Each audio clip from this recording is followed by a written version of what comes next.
don't hire more people until you do this one thing. This might be a little bit more sensitive of a subject because almost always when there's a problem in a company, in a team, in an organization, with an operator, with the CEO, founder, whoever it is, the immediate response to a problem is, let's hire more people. Let's throw more bodies at it. Let's bring in these people to solve these particular problems. And this is the absolutely wrong approach. Now I'll show you why in just a moment, but I also think there's some kind of vanity metrics that go around this where it is really cool to have a company of hitting a milestone of 100 people. It is very cool, don't get me wrong. But a lot of times we're kind of trying to chase those vanity metrics, chase those things that aren't truly solving the core underlying problem. And really the big thing that I want to get through to you in this video is that you should not scale a team until you've scaled the way the team works. So don't scale the people, don't scale the individuals, don't hire more people until the way of work is very, very scalable. And the reason you don't want to do this is, number one, because more people just kind of creates more complexity.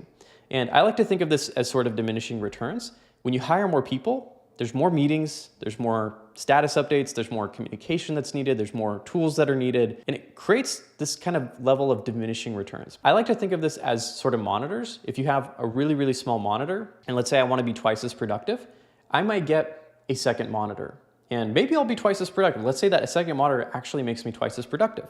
Well, great, I've just doubled my productivity. So the kind of surface level logical thing to do might be to get a third monitor and triple my productivity, and then maybe a fourth, and then maybe 10, and maybe 20. But you can see that the scale of the amount of monitors, you won't be twice as productive every time you get a new monitor. And that's because there's diminishing returns with the things that you're actually putting in people that you're hiring, the things that you're doing. And anytime you hire a new person, that does create those diminishing returns. You have to have, at some point, a manager to manage all of these people. You have to create departments, you have to have leadership. And when you have 100 people, it's not like you literally 100x the output. Most likely 100 people, from 10 is tripling the output, something like that, doubling or tripling the output. Because you have to have leadership, you have to have way more status meetings. It's much more difficult to communicate what you actually want done than it is to just like one particular person that might be on your team. And if you're going from a team of 1 to a team of 2, maybe that really will double your productivity. But going from a team of 1 to a team of 50 probably isn't 50xing your productivity.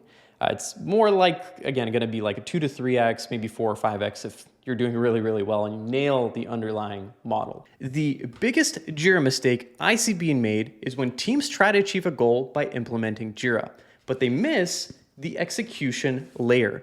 This is the thing that allows you to achieve your goals inside of your tool layer. And if you're curious how we implement the grid operating system with our clients, hit the first link in the description below.